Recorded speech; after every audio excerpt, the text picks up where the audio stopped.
Hey DeGroote, my name is Chidera. I'm the current president of DeGroote Black in Business, and today I'm here with Ashleigh Montague. I am an alumni of the DeGroote School of Business and the executive director of BLK Owned. Today, we're going to be having a mukbang where we talk about our experiences as Black professionals for Black History Month.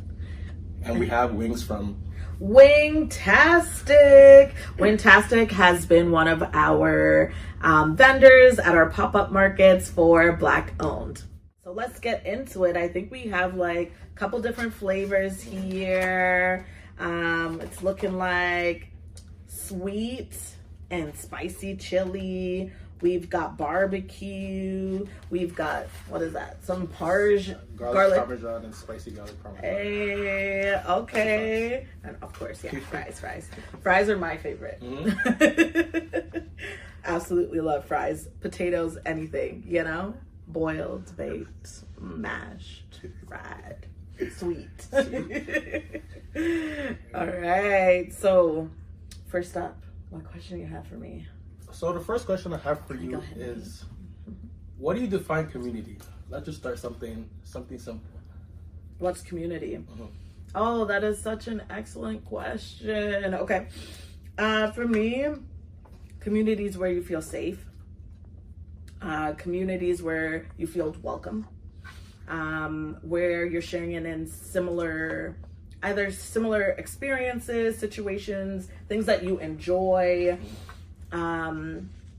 Things that tie you back to maybe your culture, like here at the DeGroote School of Business, it could be the shared experience of going through the different classes, the different programs. I don't know if it's still like this, but I remember my first year, there was like 6 courses. Like you had an additional one where it was teaching you how to be like a business professional.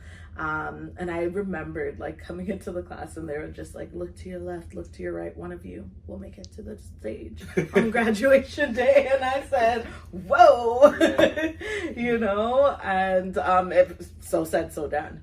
But yeah, just having that shared experience, being in the program, you know? Mm-hmm. Yeah, so community, shared experiences, feeling welcome, doing things that you enjoy as well could be community. So for example, if you like sports, you know, you're surrounding yourself in that community by being a part of a team, for example. Yeah. What do you think community is? Community. Me to you. Yeah. I feel community is the same thing. Yeah, the main thing is the shared experiences, and I also feel like where you belong, that's your community. So again, as you said, no matter if it's sports, having the same classes, or like being in the same club, that's your community. And community is also what you make it to be. Okay. So that's what I think it is. Should we get into this and try one of the flavors? The wings. Mm-hmm. Which one you want to try first? This Parmesan thing looks interesting. Yeah. I think I'm gonna try the spicy one. I think which one's spicy? I think this would be the spicy, right? With the flakes on it. Oh yeah. Yeah. Okay. All right, you go for one. I'll go for one. All right. Let's see. Okay. That's good. Really definitely cheesy. tasting the Parmesan. I mean, if I could ask you a question, what does it mean for you to be a Black student here at DeGroote? That's a good question. Yeah. What I would say, being a Black student at DeGroote, I feel like because we are a minority, that we're carrying like an expectation. Like I feel like we're supposed to be the best at what we do. We have to show up for us, if that makes sense. So expand. So I just feel like it just means doing your best in everything, making sure that, you know, you're not letting your team down, your group work down, always being the best, going ahead of, like I would say, the standard of a regular student. So it's always just like, because again, you're representing, I feel like you're representing everyone. That makes sense. So it's not even just a youth thing anymore. It's like everything you're doing it for the rest of the Black people at DeGroote as well. Side question to that. are you able to like see more of a diverse representation in the students at DeGroote? Yeah, like you see your Black counterparts. Yeah. I'll say as of recently, there's been definitely an increase in the amount of Black students at DeGroote. I'll say in my first year, there wasn't really a lot of us. I can say maybe I had 2 other Black people in my class, 3 other Black people. But especially now that I'm the president of DeGroote Black in Business, and I'm seeing a lot of first years are coming in. I went for the march, the expos, and the one in August. Like just seeing the amount of Black students in first year coming in is way more than I've ever seen. Oh, that's exciting! And especially having like I had an older brother that also went here as well. And when I was like little, also coming here, there weren't like Black students in the group at all. Yeah. So it's like every year I'm seeing the increase. Oh, that's amazing. Yeah. Oh, that's good to hear. Yeah, for me too. It was like me and another girl. Yeah. And then like maybe in the year behind us, we saw another one, you know?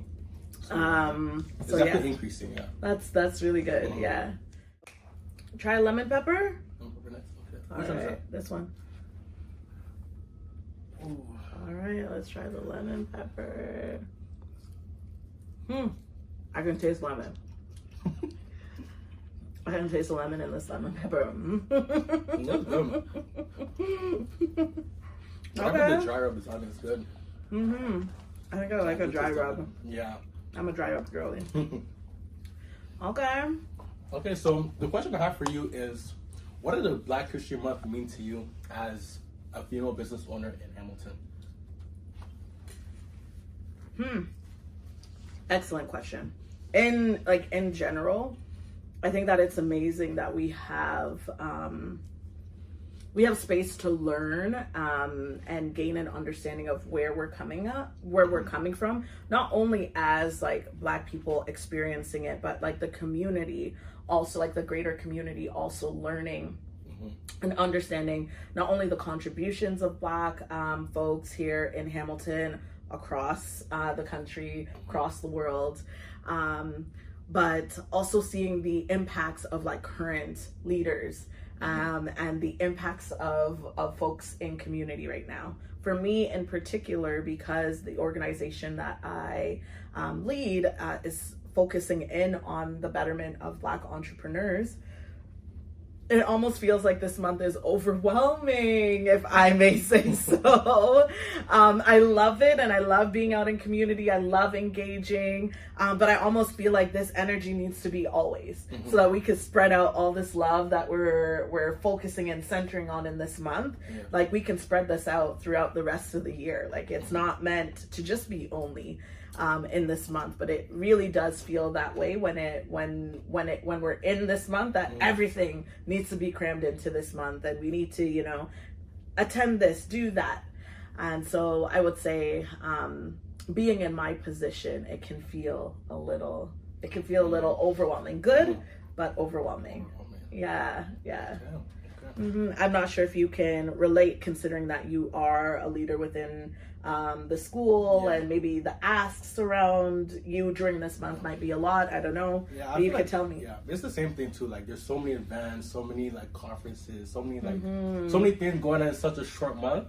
Such a short month. And I do agree. Like this energy can definitely be spread around throughout the year. It doesn't have to be just February. So I definitely do agree with you on that.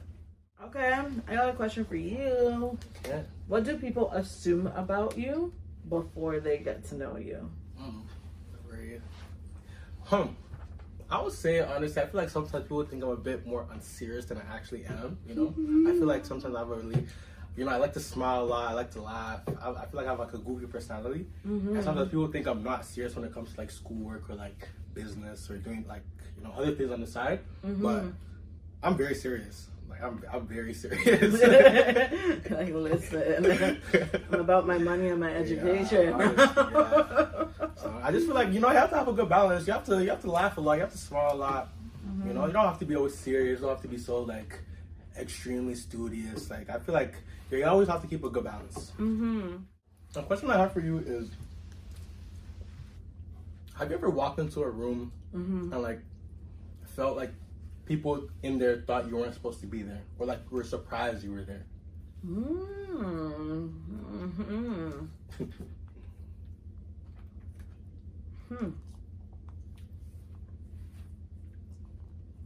Surprised that I was there. I almost like fuel off of that energy, to be honest. So maybe it never stays because I'm just like, of course I'm here. Yeah. Why wouldn't I be? Right? Why wouldn't I be? Yeah. But I remember when I was in undergrad and I was looking for co-ops and internships, just like experience that will start to take me down the path I wanted to be. Going into commerce, I always had my my mindset on working at TD. And I specifically wanted to work in their community, their like community development division, like the ones that are doing like their impact projects.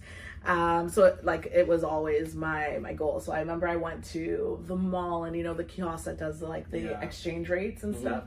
So I'm handing over my resume and the woman just looks at me and was just like, you can only apply here if you are going to university or have graduated.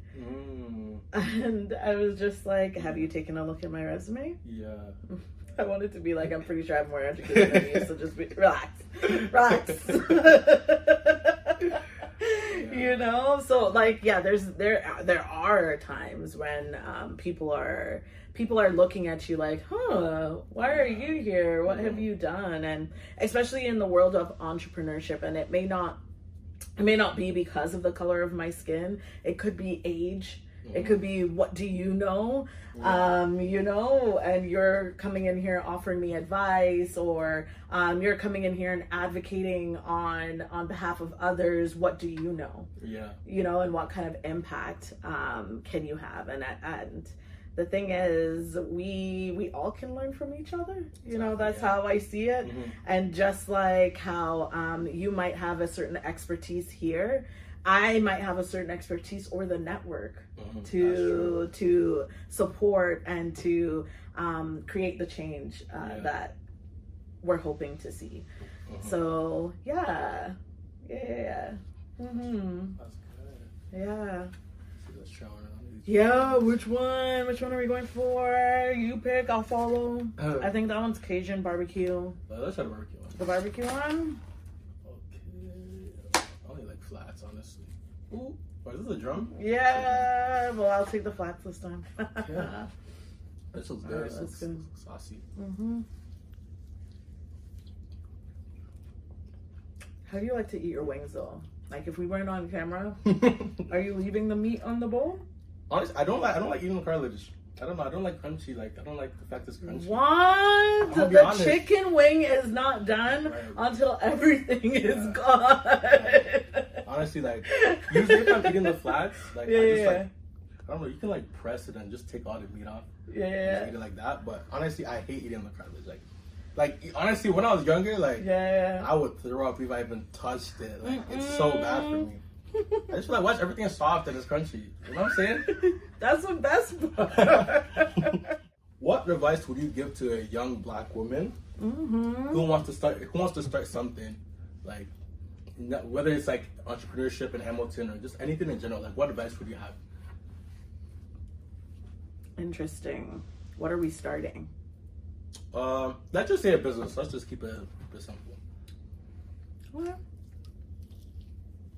One is entrepreneurship takes a lot of grit and resiliency.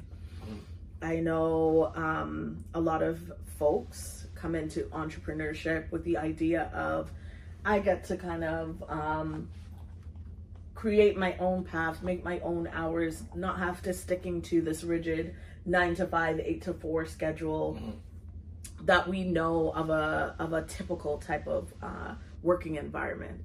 But what folks don't realize is that entrepreneurship becomes 24/7.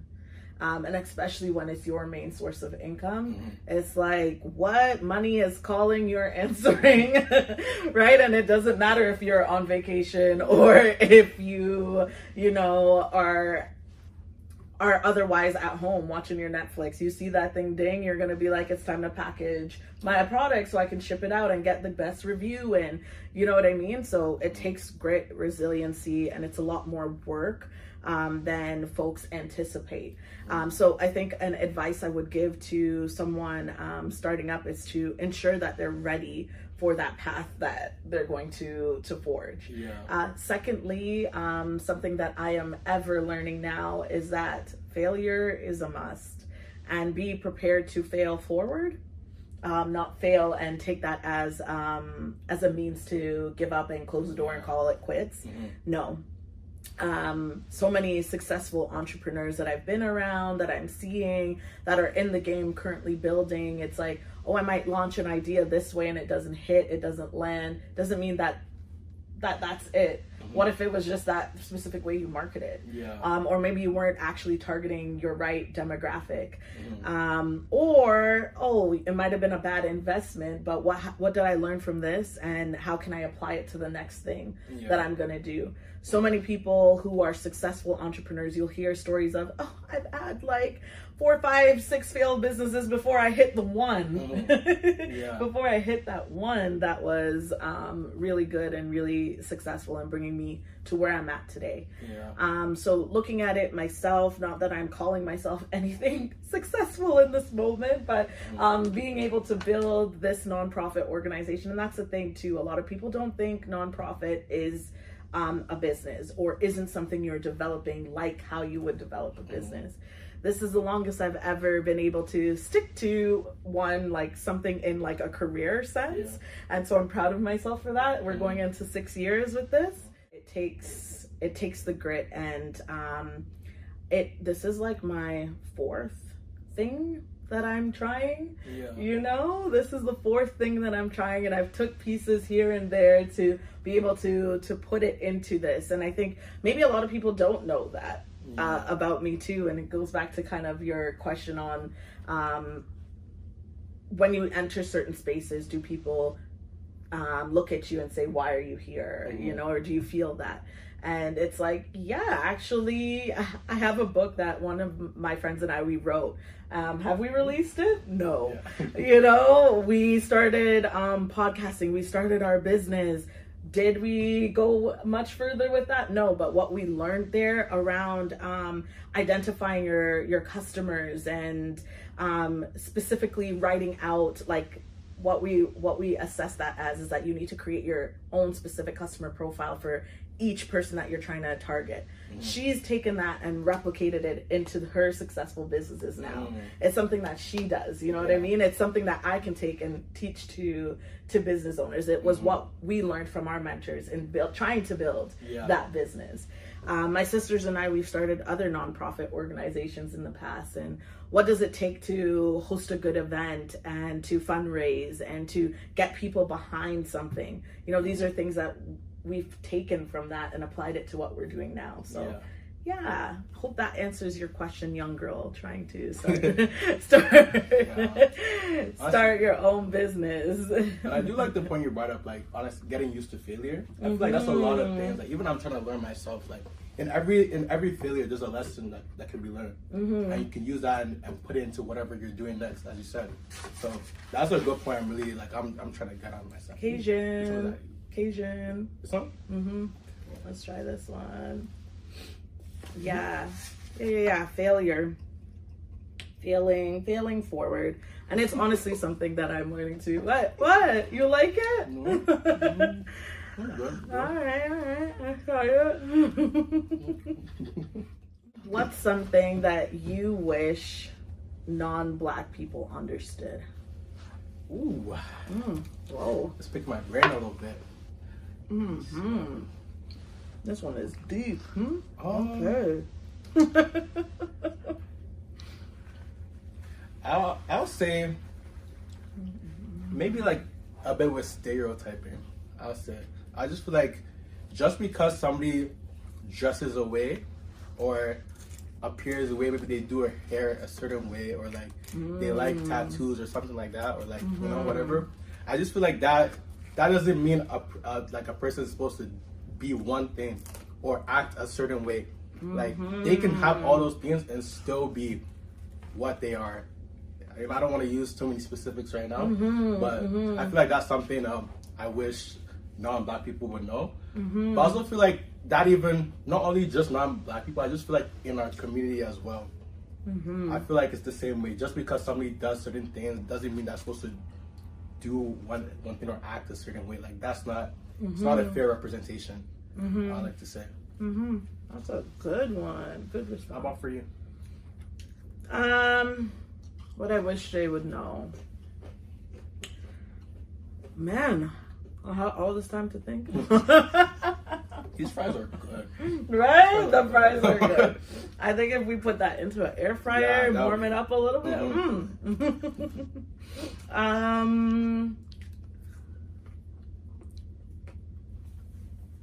Let me see. I think taking a minute to like actually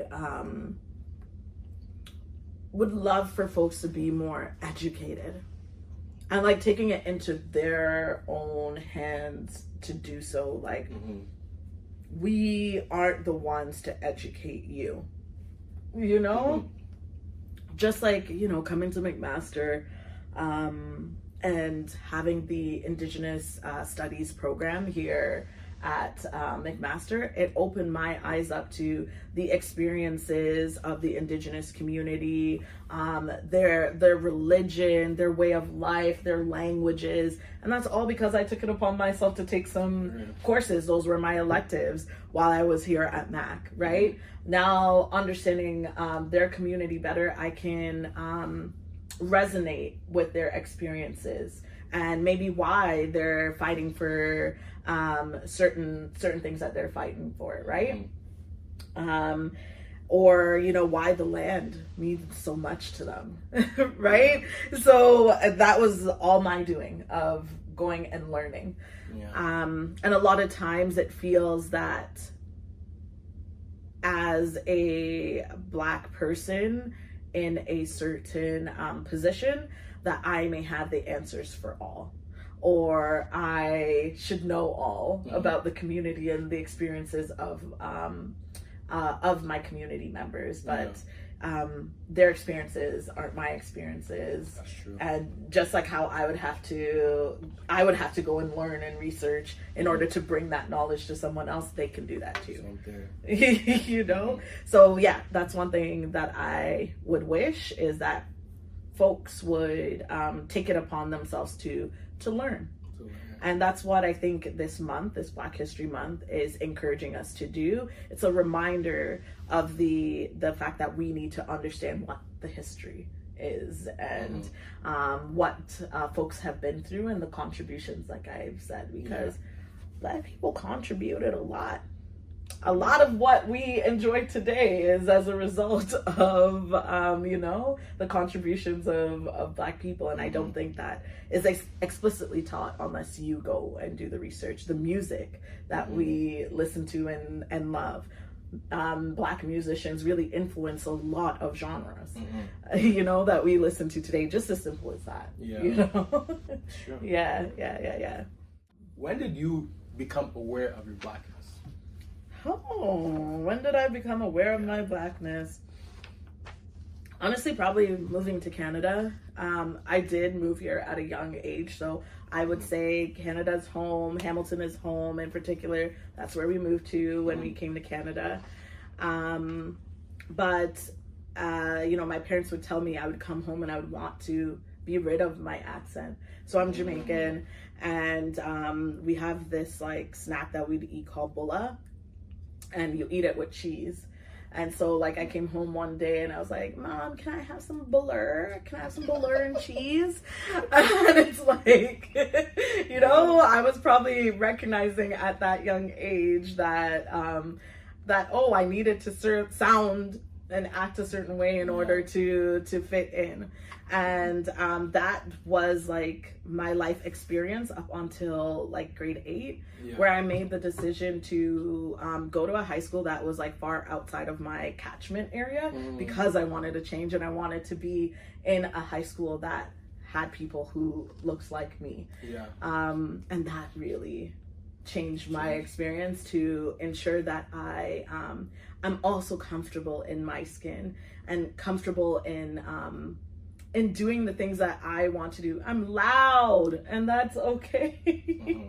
I love to dance, and that should be celebrated. It's what brings me my spark and makes me unique, and it shouldn't be shied away from or seen as a negative thing.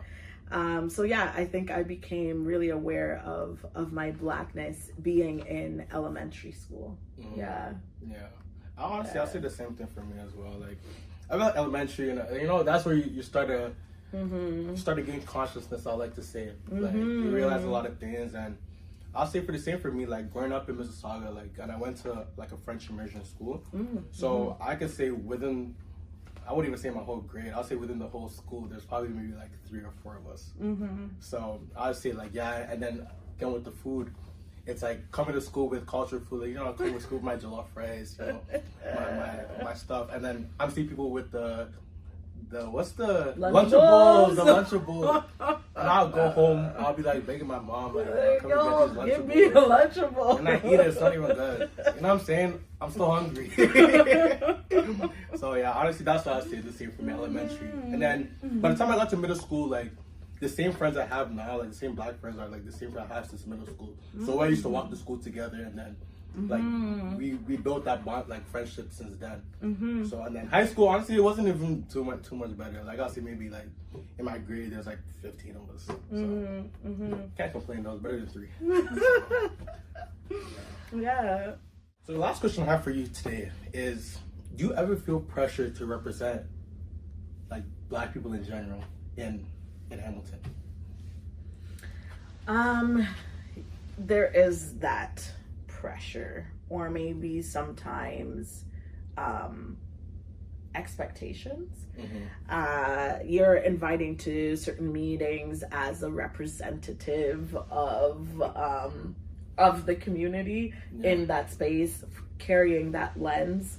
And I think it's a big part of the reason why at BLK Owned, we so much believe in hearing from the business owners, and hearing what their experiences are, so that if I have to enter these spaces, that I'm not only speaking from my point of view, but point of view of many.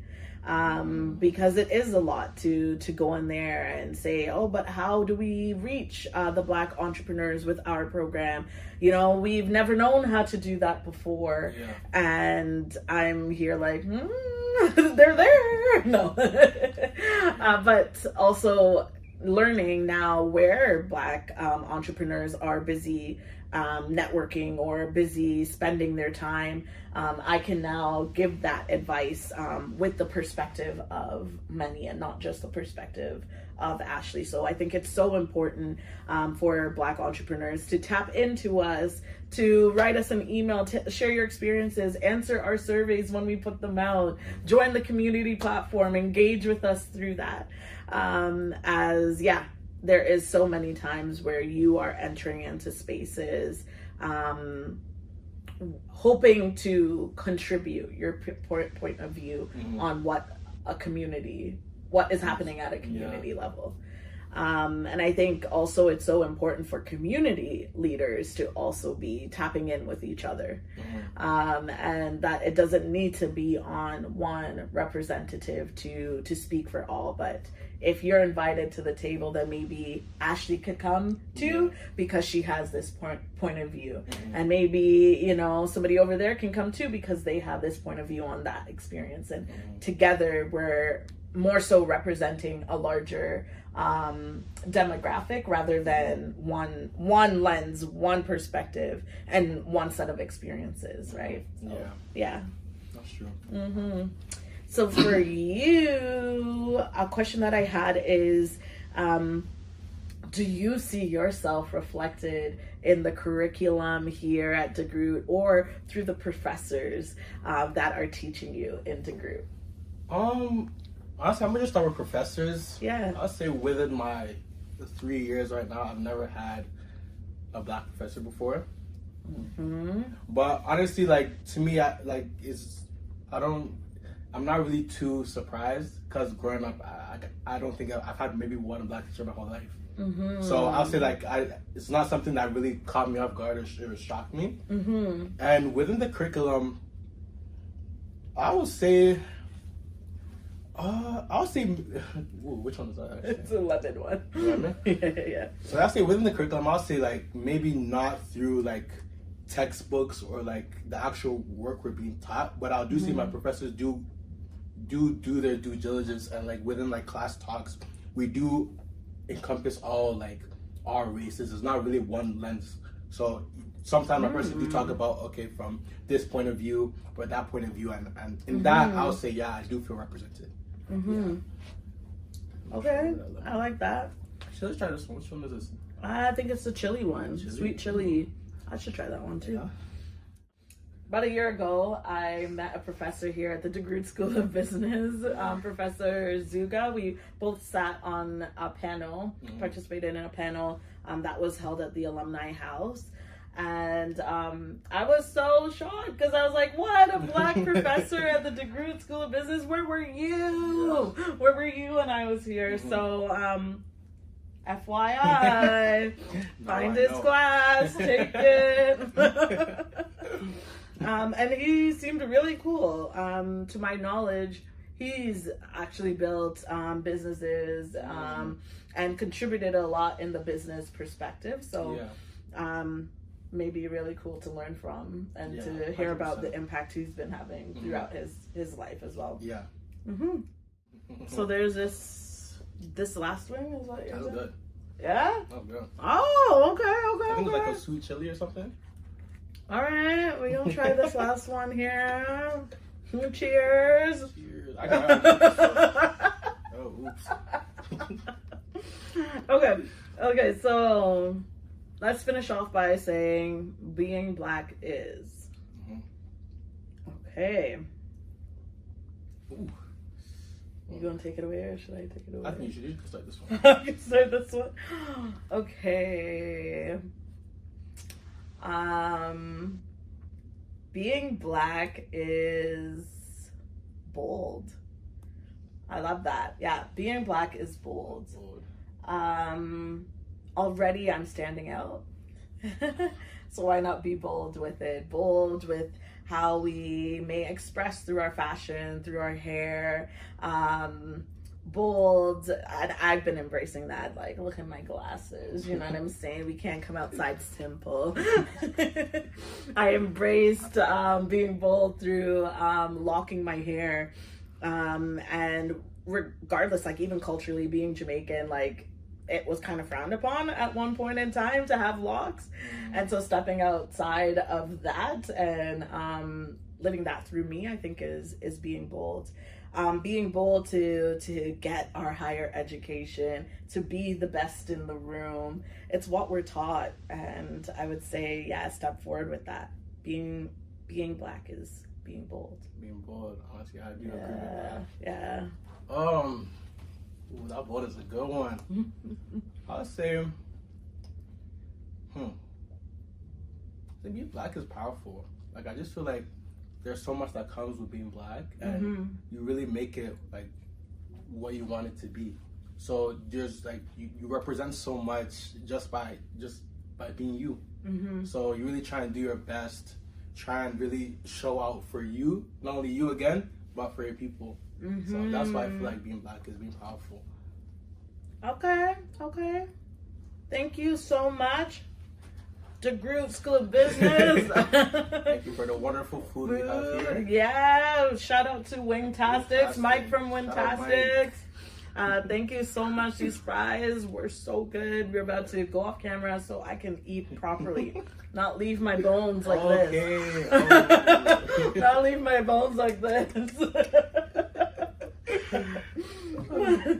So, thank you guys so much, DeGroote, for listening. And happy Black History Month. Yeah.